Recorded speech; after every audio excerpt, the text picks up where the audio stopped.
dizer muito sinteticamente. Por isso, gostava só de fazer uma pequena referência que este mundo dos arquivos é muito complexo, como nós sabemos. E quando falamos em arquivos públicos, arquivos municipais, arquivos de empresa, eu estou mais ligado à área dos arquivos de empresa. Recordo no início dos anos 80, participei pela primeira vez num debate sobre arquivos, neste caso era arquivos de empresa, do professor Matoso, que estava então no IPA, com o João Vieira, e que me convidaram para ir falar sobre a perspectiva de arquivos de empresa na ANA Aeroportos. Bom, isto é um par de anos, mas o que eu gostaria só de salientar é que ao fim de 40 anos eu penso que a problemática dos arquivos de empresa continua perfeitamente na gaveta. Ou seja, ainda hoje, na falência de uma empresa, a primeira coisa que o juiz, que o homem que está à frente da liquidação faz é ver-se livre de tudo, inclusive dos arquivos, e não há nenhuma entidade, andamos nisto há 30, 40 anos, nenhuma entidade que seja capaz de deitar a mão aos espólios valiosíssimos que têm ido nestas últimas décadas fora. Por isso, nem a Torre aceitou, enfim, nem a BAT se envolveu. É um problema em aberto entre os muitos que eu deixo aos especialistas, aos arquivos e à problemática que nós temos dos arquivos nacionais. O que fazer aos arquivos de empresa quando estas entram em liquidação e quando são espólios importantíssimos, por isso, para o nosso património. Bom, a minha chegada ao arquivo do Ministério do Trabalho e de Seguridade e Segurança Social foi por um caso bem concreto, na medida em que estou a participar numa obra sobre a história da CUF e o futebol contemporâneo. Por isso, são dois capítulos que tenho à minha responsabilidade, num conjunto vasto de colaboradores. É uma obra coordenada pelo professor Álvaro Ferreira da Silva, por isso, da nova SB. E eu tenho a área do trabalho. E por isso, estou diretamente ligado ao arquivo da Fundação Amélia de Mel, que tem os arquivos da CUF, de Químical, Nitratos de Portugal, enfim, tudo aquilo que veio até ao início do século XXI, hoje do setor químico, hoje chama-se Bonalto, até 2018 chama-se Químicos Industriais. De qualquer modo, os arquivos hoje da Fundação têm, desde o início que nós temos, desde finais do século XIX, os espólios dos acervos da CUF, a partir dos anos 30 e 40, este espólio é importantíssimo, até 2007, 2008, e por isso a Fundação também faz a gestão do arquivo intermédio do setor químico, cujas fábricas são fundamentalmente esta área. Na necessidade de, para além da documentação que nós temos no arquivo, poder ter outra abordagem em termos de leitura de outra documentação, dirigi-me ao arquivo, também da GNR, porque era importante ter uma leitura, enfim, não foi muito frutuoso, porque o livro da GNR está muito disperso, mas no arquivo do Ministério do Trabalho e da Seguridade e Segurança Social, aí tenho tido, há 2 anos e meio, para mal dos meus pecados, que era um trabalho que devia estar feito, infelizmente eu cada vez faço tudo mais devagar, e por isso tenho tido sorte de ter não só um espólio importantíssimo, como também o apoio dos técnicos do arquivo. E o que é que eu tenho encontrado neste arquivo? Isso, fundamentalmente, 4 ou 5 pontos que vos passo a descrever. Para já, um espólio importantíssimo das associações de socorros mútuos. A CUF começou por ter, em plena República, 2 associações formadas pelos próprios operários, porque a CUF arranca com fábricas em Lisboa nos finais do século XIX, que há pouco dizia o colega aqui do painel, que ainda quem quiser ver o que resta da fábrica Sol está junto, quem estiver junto ao Hospital Cufeteres, do lado contrário está um edifício a cair, que entre 24 de julho e Travessa do Boulevard, esta foi uma das fábricas adquiridas pela Alfredo da Silva, que juntou a uma segunda que estava no Largo do Calvário, do qual hoje só resta uma chaminé, há um conjunto urbanístico que tem lá uma chaminé a dizer produtos químicos, a fábrica União e a fábrica Sol, por isso foi aquilo que Alfredo da Silva veio juntar com uma terceira fábrica, muito importante, a fábrica do Freixo, no qual está transformada num hotel e muito bem recuperada e enquadrada com os restos da fábrica do Freixo, que vem de finais do século XIX e que hoje é um hotel bastante. Bom, por isso, a necessidade de encontrar informação na área da Primeira República levou-me a descobrir um conjunto, enfim, a documentação estavam lá, mas a descobrir, por isso, as primitivas associações de socorros mútuos dos operários das fábricas de Lisboa, e depois, na década de 20, vou encontrar nos Paulo Branquíssimo também, por isso, dos operários das fábricas do Barreiro. É interessante que em Lisboa, por isso, há uma associação única que tem à volta de 700 inscritos. A inscrição obrigatória era a partir dos livros de matrícula e, por isso, da própria fábrica. E no Barreiro, as associações vão ser constituídas a partir das secções da fábrica. O Barreiro sempre teve aqui uma escala para a CUF de 85% a 90% de pessoal e da dimensão das fábricas sempre tem visto lá no Barreiro. Por isso, o que vamos encontrar no Barreiro, quando as fábricas arrancam, em 1908, por isso, nesta altura, nos anos 20, havia já muitos milhares de operários e, por isso, eles vão constituir, vão formar associações de socorros mútuos na secção de carpintaria, na secção de ácidos, na secção de caldaria. É interessante que, neste percurso que eu tenho estado a estudar, estas associações de socorros mútuos, quando chegamos à fase do Estado Novo, todas elas têm que se reformular, ou seja, por isso, o Estado Novo, a partir do Estatuto de Trabalho Nacional, a partir de 33, vai obrigar, por isso, a reformular tudo o que era as associações de socorros mútuos e antigas associações operárias. E, por isso, estas associações que vão passar para a década de 40 e que vêm até ao 25 de abril, e alguns continuam depois do 25 de abril. Por isso, formam-se duas associações importantes. No 25 de abril, ainda também vem à volta de 4 a 5 centenas de operários. O interessante é que a própria CUF, e este é o segundo ponto importante que eu tenho estado a estudar, a CUF, quando teve que optar por um sistema, por isso, a partir da constituição das caixas de previdência, como nós sabemos, criou-se um conjunto de 4 hipóteses de criação da previdência e, por isso, a CUF optou, a empresa optou, tal como algumas dezenas de empresas, optaram por ter constituído a sua própria caixa de empresa.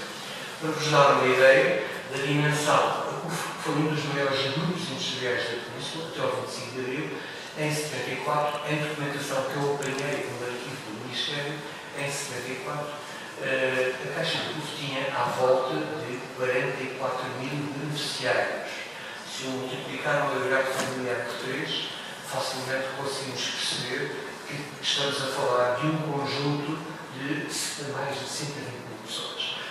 Por isso, os contribuintes da Caixa da CUF eram à volta de 200 empresas, 212 ou 213 empresas, e por isso a Caixa da CUF teve um papel importantíssimo, ainda hoje, na geração da qual eu faço parte, ainda hoje, em fábricas, em locais, em cidades como o Barreiro, os serviços de saúde da Caixa da CUF deixaram um registro de memória. Infelizmente, no caso do Barreiro, o Barreiro não tem conseguido preservar o seu património único, não só por parte da CUF, também na parte ferroviária, como na parte corticeira, e por isso grande parte deste património imobiliário tem desaparecido. Por isso, no Ministério, no arquivo do Ministério, eu tenho encontrado um espólio valiosíssimo, por isso, da constituição das caixas de empresa, que penso que haverá ainda aí muito trabalho para novos investigadores, para se trabalhar as diversas vertentes, porque provavelmente nós hoje estamos a anos-luz daquilo que se passou há 50 anos, mas a Previdência começa, de um modo estruturado, começa nos anos 40. Há pouco a colega falava sobre a necessidade de assegurar o funeral. Eu me recordo, os meus pais e a minha mãe eram de uma aldeia do Alentejo, recordo-me com 5, 6 anos chegar a esta aldeia e uma prima minha vir-me chamar para ver a grande novidade. E a grande novidade era apresentar o que ela iria levar a vestir quando falecesse ela e o marido. Por isso, nós hoje estamos um pouco anos-luz desta necessidade que era poder assegurar o funeral. Que depois isto é um subsídio que vai ser incorporado pelas caixas. Por isso, a formação das caixas, não só na parte previdencial, como na parte de assistência, é um fenómeno relativamente recente que vem do pós-guerra. No caso da Caixa da CUF, com a dimensão que vos falei, por isso, e principalmente no Barreiro, com dezenas de consultas das diversas áreas da especialidade, o custo médico, infelizmente, foi fora, foi deitado abaixo, por isso há 5 anos, nasceram centenas e centenas e centenas de pessoas que também lá morreram também alguns. No caso do arquivo que tenho encontrado, e aí penso que é uma área pouco trabalhada, a Caixa da CUF nasceu com uma particularidade. Ou seja, estamos a falar, a Caixa é de 41, estamos a falar da fase anterior aos hospitais escolares. Ou seja, a assistência médica era prestada fundamentalmente pelas misericórdias e era prestada com uma declaração de pobreza pelas câmaras municipais para as pessoas poderem socorrer os hospitais civis. Por isso, para nós hoje que temos problemas com o nosso Serviço Nacional de Saúde, também estamos a anos-luz da realidade dos nossos avós e dos nossos pais em termos de assistência. Neste caso, a Caixa da CUF vai ter uma inovação que foi perturbadora dentro do Ministério, que criou um hospital. O hospital, provavelmente, alguns de nós ainda se recordam, que era na Travessa do Caixa, e que foi abaixo há 2 anos e passou para o Hospital Cufeteiros. Este hospital foi criado dentro da Caixa da CUF. E, ao ser criado dentro da Caixa da CUF, criou uma certa evolução em termos da estrutura do próprio Ministério, porque só a construção do hospital foi à volta de 12 mil contos na altura, era muitíssimo dinheiro, e por isso foi criado pela própria Caixa, socorrendo-se dos fundos da própria Caixa. Bom, o problema resolve-se depois com o conjunto de a empresa é obrigada a ficar com o hospital, mas o que nestas caixas há muito trabalho para fazer é só salientar a importância do financiamento das caixas de previdência e dos capitais na década de 50 e 60 para a modernidade que, entretanto, nós conhecemos de infraestruturas através dos planos de fomento. As caixas e os capitais das caixas vão ter um papel fundamental em termos do financiamento de todos os planos de fomento até o terceiro, isto o quarto da URB não entra. Por isso, as caixas de previdência têm coleções, nunca encontrei o mais completo possível, tem algumas décadas de trabalho de investigação e, por isso, no arquivo do Ministério há coleções completas de toda a parte corporativa, não só das caixas, importantíssimos os relatórios de inspeção que nos dão o detalhe do dia-a-dia, por isso, destas instituições corporativas.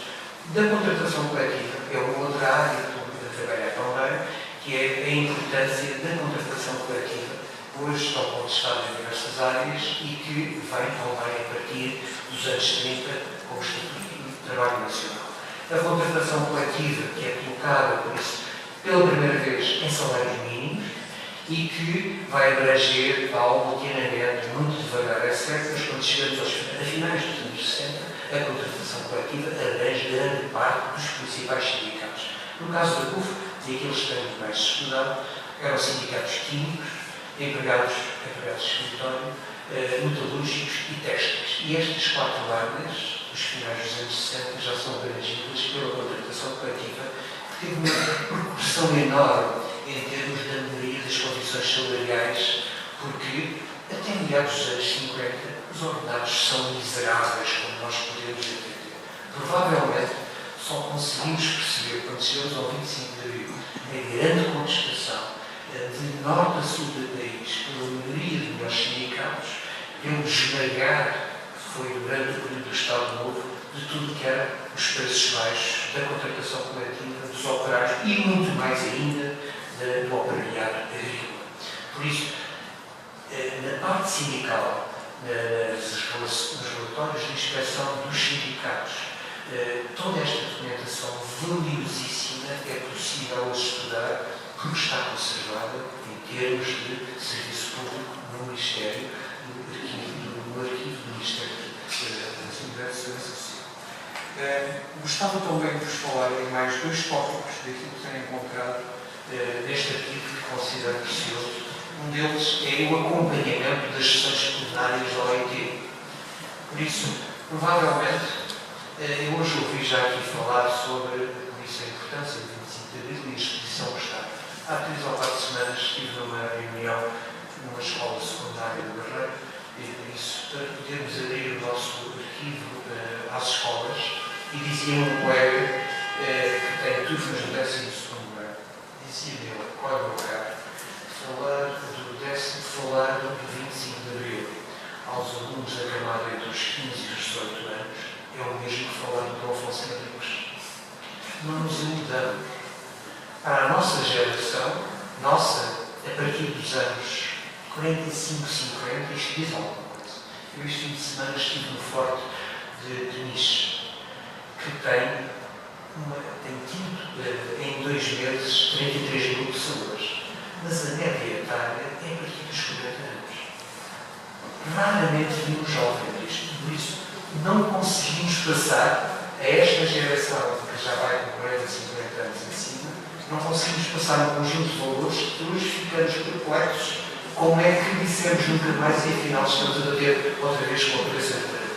Alguma coisa foi dada na educação, alguma coisa foi também com nós, como pais e vós, mas porque é verdade, é que para a geração hoje, 17, 18, 20 anos, arquivo 25 de Abril é qualquer coisa que não traria aqui ninguém. Assim como o tema arquivos não traz aqui ninguém, de certeza, pela primeira vez a ouvir falar.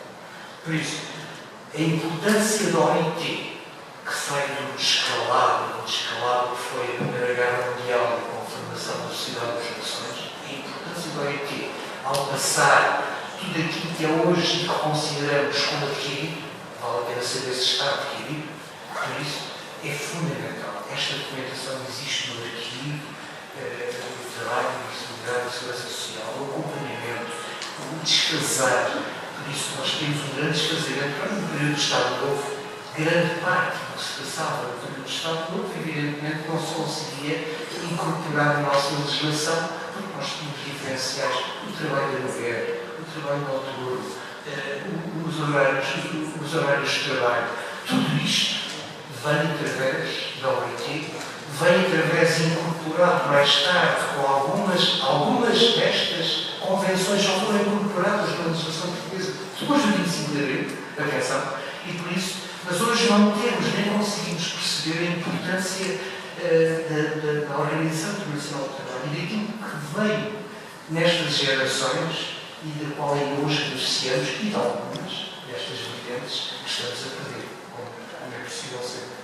Importante também, a Fundação, na qual eu estou a colaborar há anos, tem vindo a fazer um conjunto de publicações sobre, a propósito não só da história, como da saúde, como saiu há 3 semanas um livro sobre a vertente social, e este dia 20 agora, este mês que vem, vai-nos publicar um livro sobre a importância do motivo do contributo do grupo empresarial com mais de 200 empresas. Bom, no caso das biografias, eu acho que era fundamental, por exemplo, eu sei que o Ministério tem tido uma boa política no sentido de publicações, de história do Ministério, temos coisas importantes publicadas sobre a segurança social, sobre o trabalho, mas é importante continuar a publicar.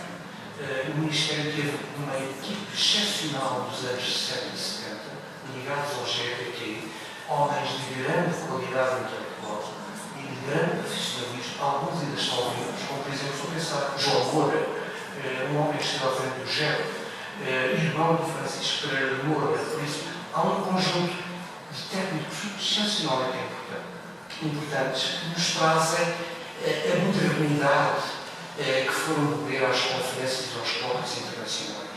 E por isso, quando nós chegamos à conclusão que as nossas empresas estão a incorporar as novidades que vêm lá de fora, e é através desta geração de técnicos dos anos 50 e 60 que vão eles próprios ganhando novas valências com aquilo que vão participar e aprender lá fora e que vêm trazer, como por exemplo, uma instituição importante em cima dentro do antigo Ministério das Corporações, por exemplo, durante a obra, principalmente na parte da formação. Por isso, uma área que está por descobrir e que está por estudar dentro do Ministério e que penso que é fundamental, eu faço um apelo para que os técnicos do Ministério, junto da própria Secretaria-Geral, possam fazer avançar, que eu vou acabar, porque já é tarde, avançar que é o comissariado, o fundo do acervo do comissariado do desemprego. O comissariado do desemprego é importantíssimo. Está por estudar, está por descrever, está por avaliar e, por isso, um apelo que eu faço aos técnicos do arquivo para que pressionem a Secretaria no sentido de fazer uma primeira avaliação do acervo e abrir as portas aos investigadores, porque nós temos a noção do papel deste comissariado. Este comissariado foi criado por Eduardo Pacheco e ele dizia com alguma ênfase: não se dão esmolas, procura dar-se trabalho. O saco azul, o conhecido saco azul do Ministério das Obras Públicas, serviu para imensas coisas.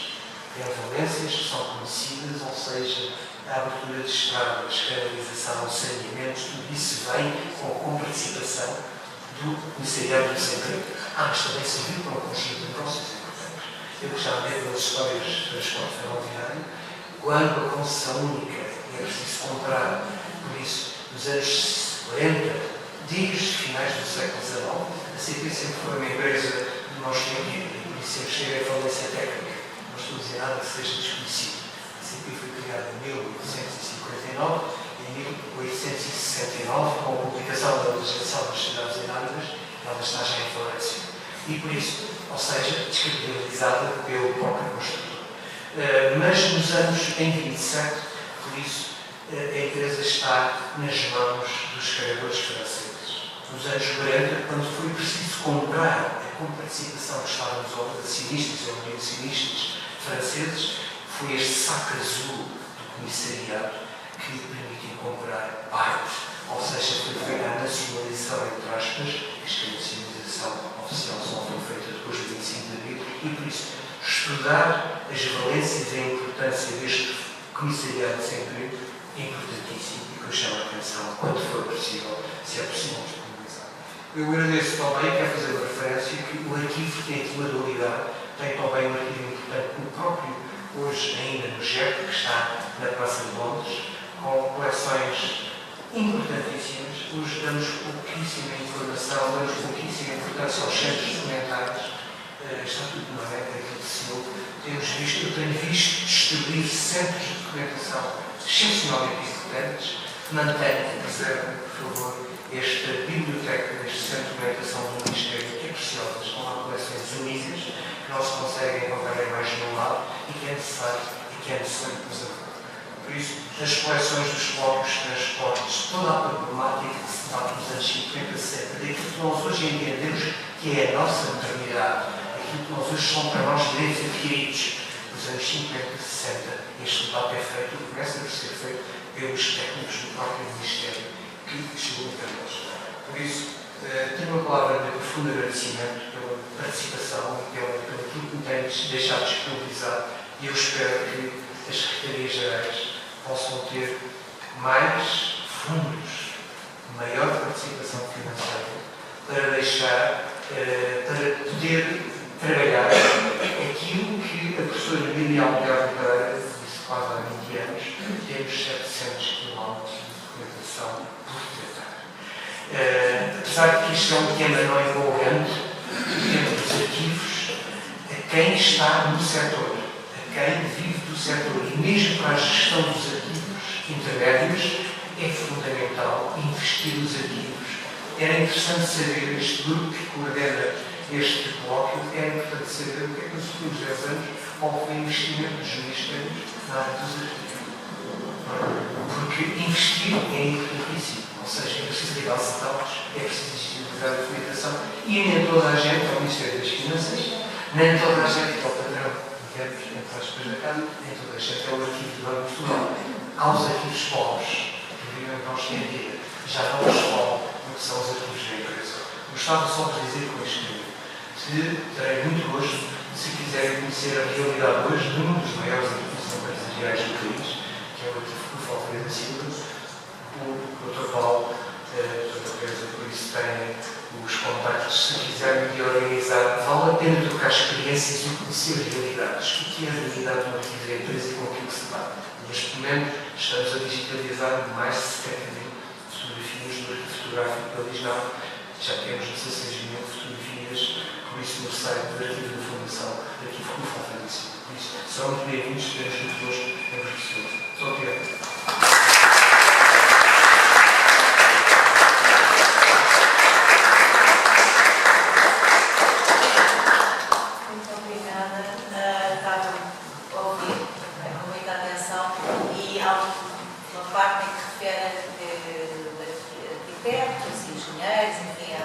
grandes homens do Gabinete de Estudos, grandes técnicos da potencial administração pública. É verdade que nos anos 40 e 50 os grandes arquitetos e os grandes engenheiros que fizeram todas estas obras de urbanização eram técnicos da administração pública, eram servidores do Estado, não é? Isto é uma nota, mas foram excelentes técnicos e deixaram-nos algo. Terminados aqui este excelente painel, gostaria de saber se querem colocar questões.